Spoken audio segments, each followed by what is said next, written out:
Allá por 1810, el generalísimo Morelos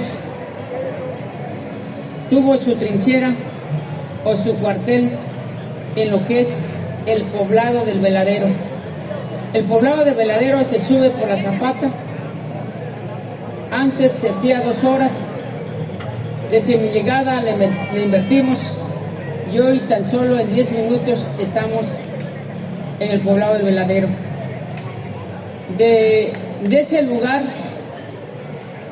se podía subir a la parte alta y poder tener el control de todo lo que era la bahía. Por eso el generalísimo Morelos, un hombre estratégico, logró tomar el control en 1813 del fuerte de San Diego.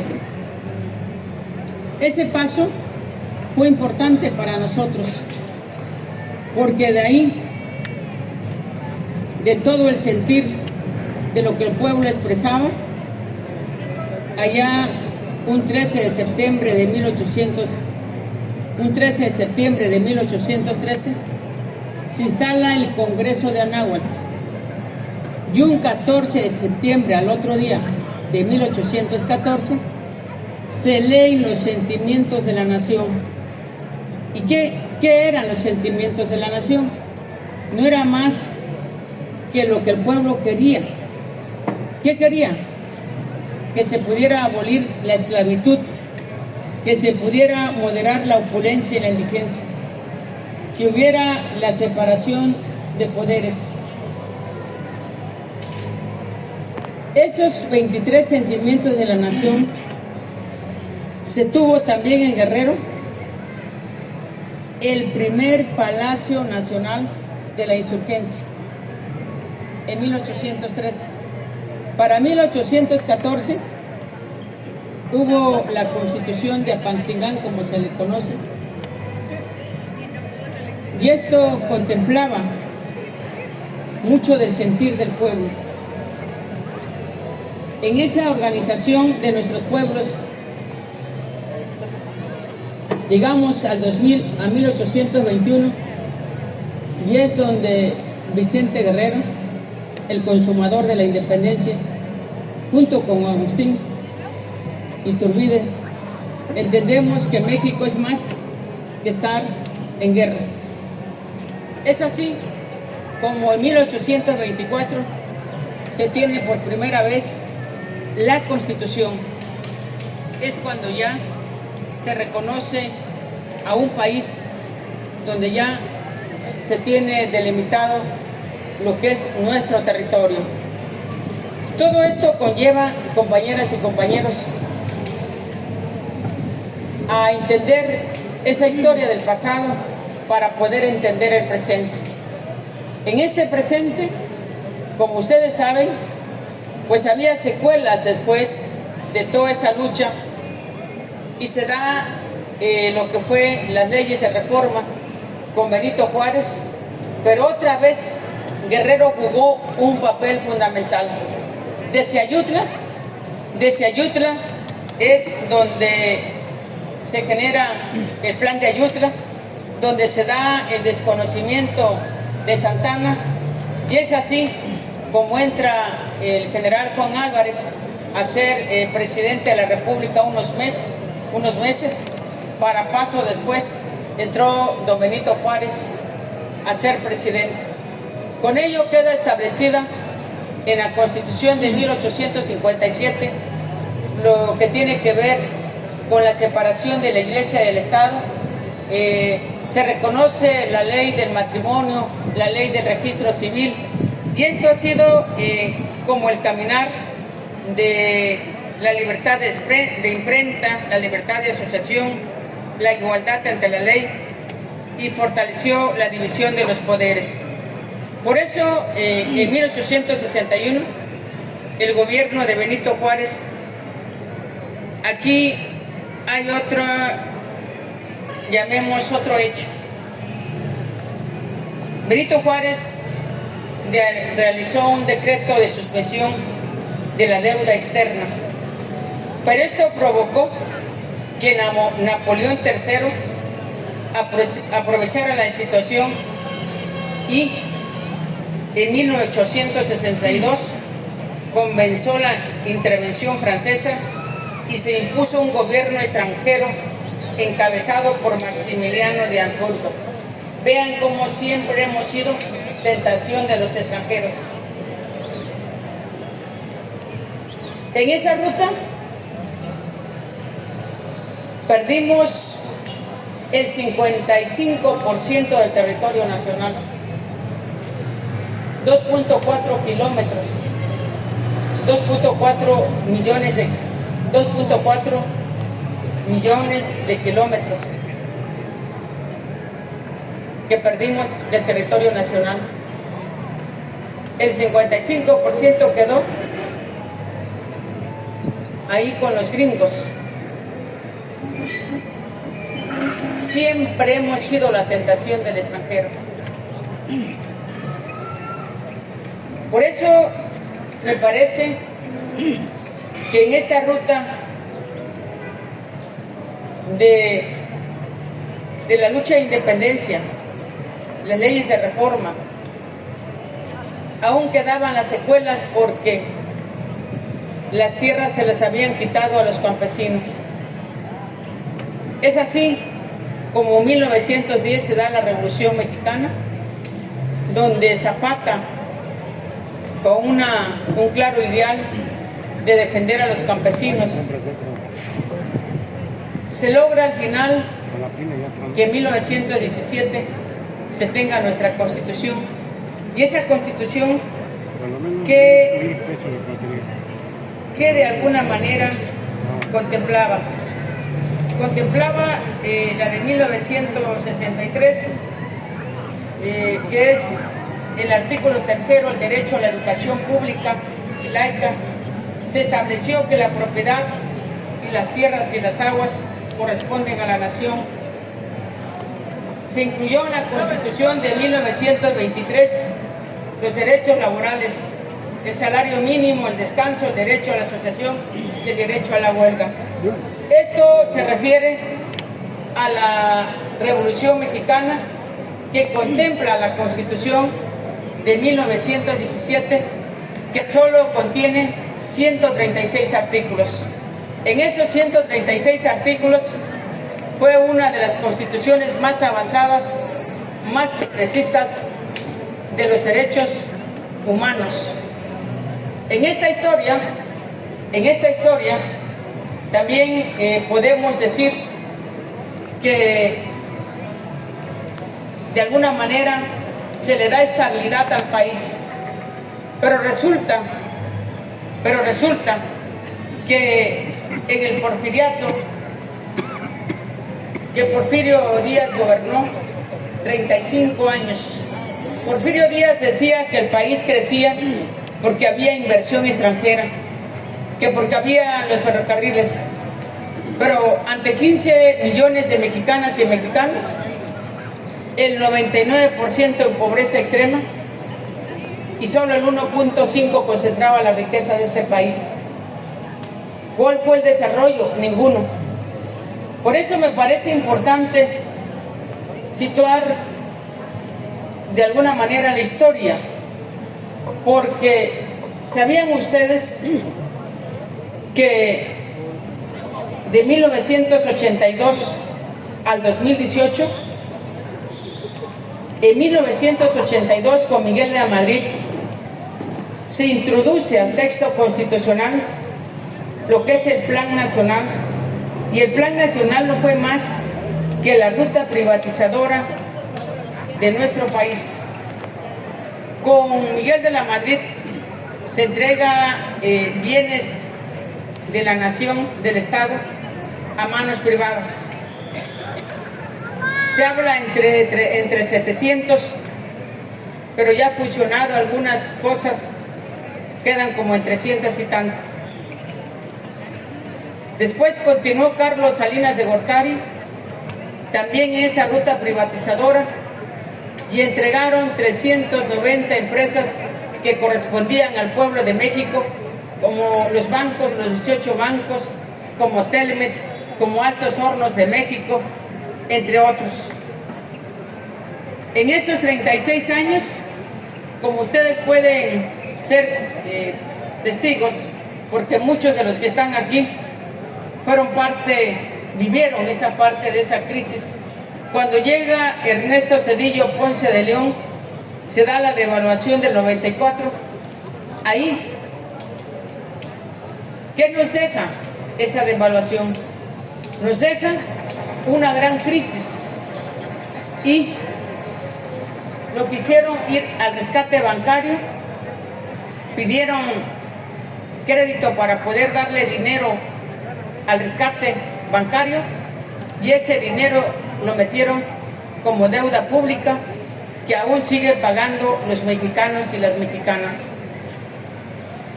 Entonces, ese periodo se le conoce como el periodo neoliberal, porque todavía seguimos pagando la deuda que nosotros no pedimos. Yo pregunto, ¿les llegó un beneficio a partir de que dieron los 18 bancos? ¿Les llegó un beneficio cuando entregaron a Telmex a manos privadas? Pues no. ¿Cuál fue el beneficio que tuvo el pueblo? En el sentido contrario, la deuda que le dejaron y que el pueblo sigue pagando. Es como si usted pidiera una deuda y la paga el compañero. Así es cómodo. Pues yo también quiero endeudar así y que alguien pague mi deuda. A eso se le llama periodo neoliberal. Después continuó el de las botas, el que no está de acuerdo que se le dé la pensión a los adultos mayores, al que está en contra de los programas,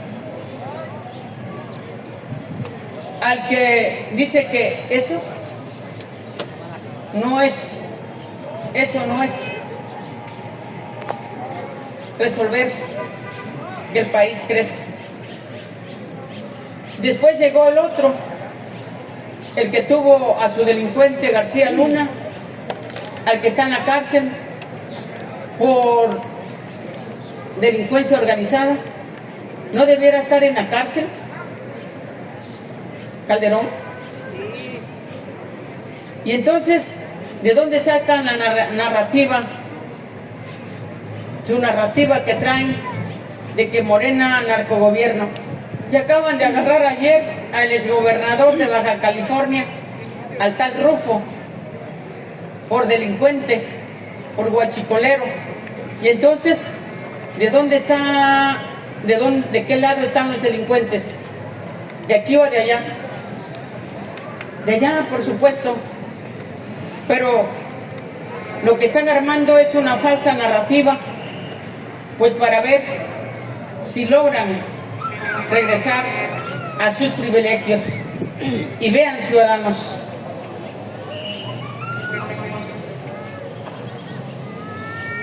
casi desde la intervención extranjera se ha perdido varios países que gobernaba la izquierda, ahora ya gobierna la derecha. Se acabó de perder Colombia, Perú, solo falta México y Brasil. Cuando gobierna la derecha, este es su esquema. Ellos dicen que para que el árbol pueda crecer y pueda llegar el beneficio hacia abajo, hay que hacer crecer la copa a los de arriba. Es decir, hay que darles las empresas del Estado para que ellos sean los beneficiarios. En estos 36 años nunca hubo un beneficio, porque en 36 años de 1982 al 2018 jamás subió el salario mínimo. Por eso lo que estamos aquí, estamos en el proyecto que sentó el presidente Andrés Manuel López Obrador. A él tenemos la minita. Este es el proyecto que sentó el licenciado Andrés Manuel López Obrador bajo el humanismo mexicano, bajo un movimiento de izquierda Si queremos que el árbol crezca fuerte y frondoso, necesitamos regar desde abajo. ¿Y desde abajo de dónde es? Desde las raíces. Si regamos aquí, este árbol va a crecer frondoso, este árbol va a dar sombra para todos. Son dos proyectos, uno que empobreció a nuestro país. Este proyecto es el que buscamos resarcir lo que nos dejaron en pobreza.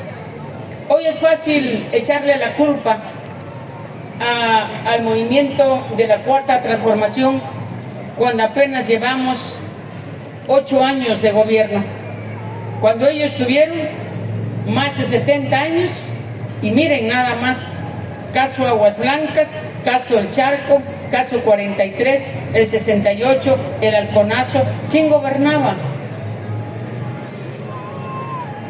El dinosaurio. Entonces, nosotros decimos bajo el humanismo mexicano que hay que regar la raíz. Esta raíz hoy tiene 42 millones de mexicanas y mexicanos que tienen un programa. Hoy, regar las raíces significa aumentar el salario mínimo, que ha aumentado 5 veces. Regar las raíces de este árbol significa que en su política pública esté la dignidad de nuestro pueblo, que en su política pública sea el bienestar de nuestro pueblo. De ahí que, convertidos en gobiernos, siempre hemos enarbolado que hay que atender las causas que nunca fueron atendidas y que hoy provocan, sí cierto, provocan violencia, pero hoy es fácil echar la culpa. Yo veo a muchos de ellos hablar de manera cínica cuando la violencia llegó desde ellos. Esto es el humanismo mexicano, que cuando alguien asume una responsabilidad, no esté pensando cuánto va a ir a ganar, que no está pensando que se va a ir a hacer rico. El humanismo mexicano está investido de principios, de combatir la corrupción, de ser austeros, de ser honestos con el pueblo. Y bajo estos principios, yo quiero informarles, ciudadanos de los barrios, bajo esos principios asumí la responsabilidad desde el 2021 que ustedes me dieron y que bajo este claro ejemplo hoy cuento cómo dejé Acapulco, porque estoy siendo presidenta con licencia. Pero quiero decirles que cuando yo llegué en el 2021, dicen que para entender el presente hay que entender el pasado. En el 2021 yo encontré Acapulco con toneladas de basura en las calles, con gusanos por donde quiera, con alerta sanitaria, toneladas y toneladas de basura, porque se había dejado de pagar a las empresas con quien se tenían contratos para que pudieran recoger la basura. Alerta sanitaria por donde quiera, en todas las calles de Acapulco. Vertimientos de agua negra, como ustedes pueden apreciar, en las playas de Seguitarrón, Playa Cacos, Playa Hornos, Playa Suave, Tlacopanocha, Manzanillo, Caleta, Caletilla, Playa Angosta. Este es el Acapulco que yo recibí en el 2021. Aquí se puede apreciar los vertimientos de agua negra. ¿Cómo más recibí Acapulco? Ante 800,000 ciudadanos, Acapulco tiene 3 sistemas de captación del agua. El sistema de Papagayo 2 es un sistema obsoleto, que del río a las bombas, y cuando hay 4,000 unidades de sólido convertido en lodo, no podemos sacar agua a la ciudad. Esto se requiere hasta de 11 bombas. Cuando yo llegué en el 2021, solo le servía una sola bomba. Ese es el Acapulco que yo recibí, lo cual indica el bajo nivel del agua. ¿Cómo más recibí Acapulco ante 800,000 ciudadanos? De 2.500 policías, solo 70 policías certificados. ¿Cómo más recibí Acapulco? Recibimos Acapulco con los casi 3,000 millones de deuda, los 612 millones al SAT, los 57 millones al ISPEC, 55 millones a Fonacot, 327 millones del Puente Bicentenario, 150 millones para Laudo, 150 millones para Aguinaldo, 80 millones de zona federal, 776 millones de pesos porque no pagaron los recibos de luz que consumen las bombas para hacer llegar el agua a los hogares del 2018 al 2021. 450 millones de pesos de una compra de unos terrenos. 233 millones de pesos de un crédito fiscal. ¿Quién cree que paga esto? ¿Quién paga esto? Pueblo, ustedes. Vean el Acapulco que les acabo de dejar.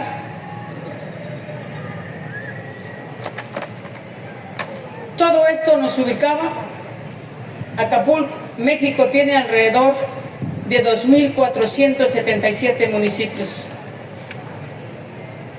Y nosotros, dentro de los 25 municipios más endeudados del país, estábamos en el lugar 23. Y que el pueblo pague las consecuencias, pagando la corrupción de quienes vinieron a solo robar. Con la honestidad logramos darle vuelta. ¿Cómo le hicimos para pagar todo esto? ¿Cómo le hicimos? No voy a inventar el hilo negro, solo se requiere honestidad. ¿Cómo le hicimos entonces? Vean lo interesante. En el 2022, nuestra ley de ingresos fue de 3.871. Combatiendo corrupción, tan solo cambiando el esquema de no contratar empresas que levantaran la basura y comprar camiones, nos ahorramos 200 millones. Dimos de baja hasta 450 aviadores. Nos quitamos el gran negocio de las pipas de agua. Con esos ciudadanos, de 3.871 millones, cerramos en el 2022 en 4.900 millones. 1,000 millones arriba de no robarles. De no robarles. Una cosa es hablar y otra cosa es demostrar con hechos.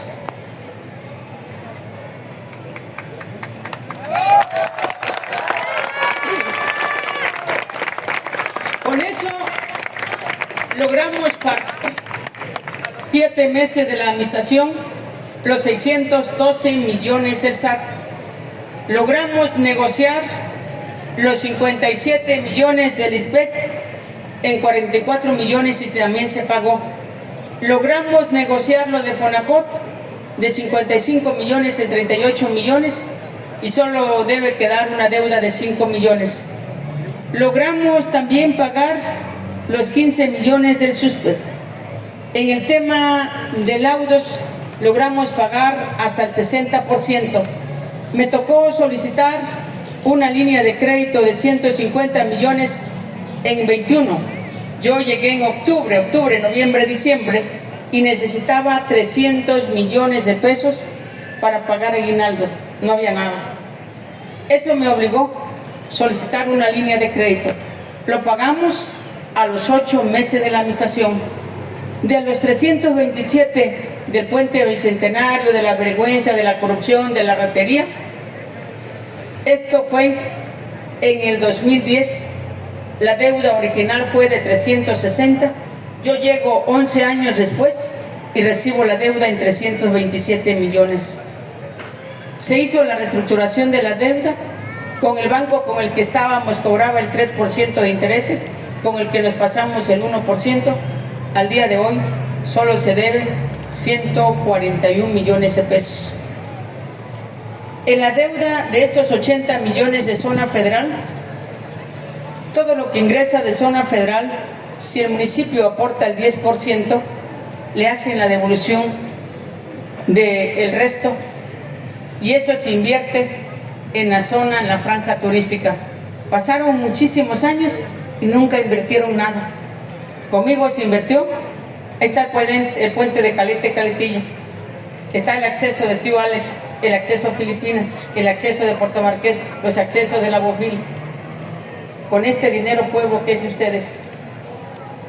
De los 776 millones de pesos, esta deuda se originó desde el 2015 y quiere ser candidato. Desde que yo llegué hasta hace días que salí, yo no dejé deuda en Comisión Federal de Electricidad.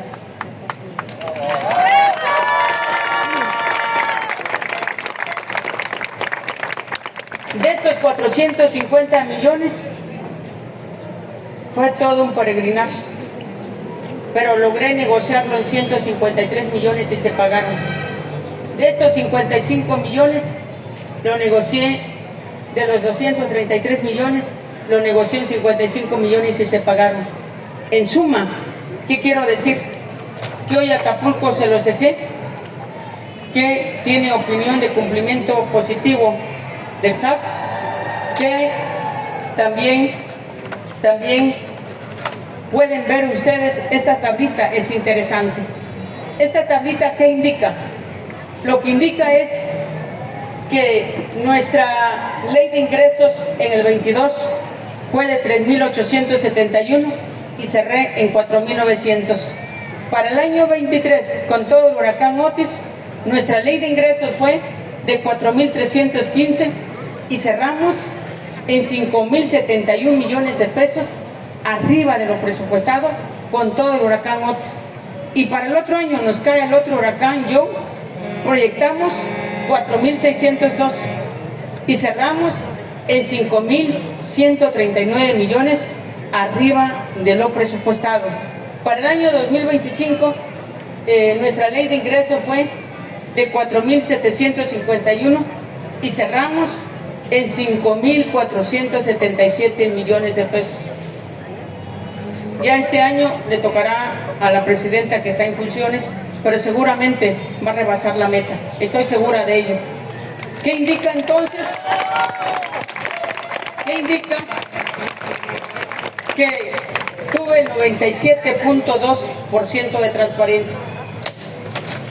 Y después de estar Acapulco en el lugar 23 de los municipios más endeudados del país, se los dejo en el número 1 de los menos endeudados del país.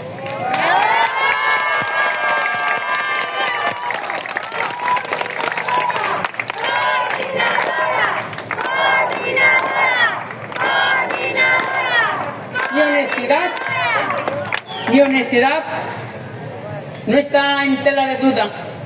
Mi honestidad está aquí probada. Porque si yo hubiera venido por dinero, dejo los camiones, dejo todo como estaba y hoy fuera igual que lo de ayer. Mi honestidad está probada. ¿Tú quieres saber cómo es la persona? Dale poder y verás quién es. Mi honestidad está probada.